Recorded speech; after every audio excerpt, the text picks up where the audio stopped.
eko emfinfini mante me ho na forestry commission ne fa wo mo ehwe enwuramu emoaso ene ehonsam no wo ma bawuramu ene echoba no mo bedura ye ba na se enwuramu nam ebisi wugya so wo nkwan mu a wo befa de se fridge mu no wo befa wo mo kyese wo mo de so atoso se wutumi nkonwuramu enkoku emo ni bia wo mo abobodin ho amane bo enie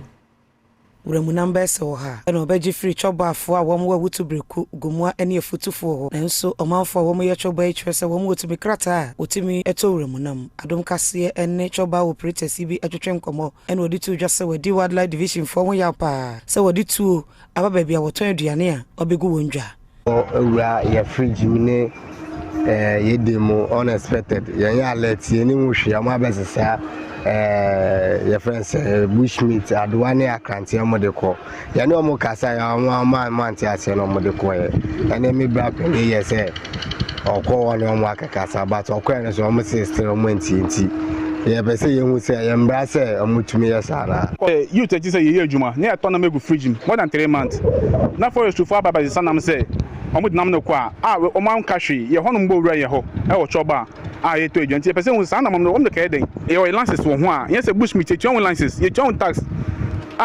tax ni license ye twon ni say mo ye for property and ye say ye twon wansan ye tua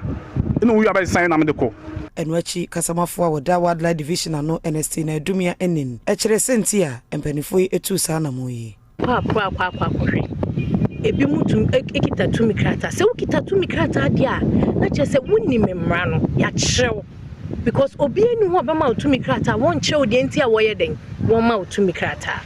ye beche wo de wako police station obetro mi menu masem obetro won so enu masem ne ye de court edu court na be decide aboa na hifa na wokoche aboa no e number 1 aboa ben na we use is it an endangered species e number 2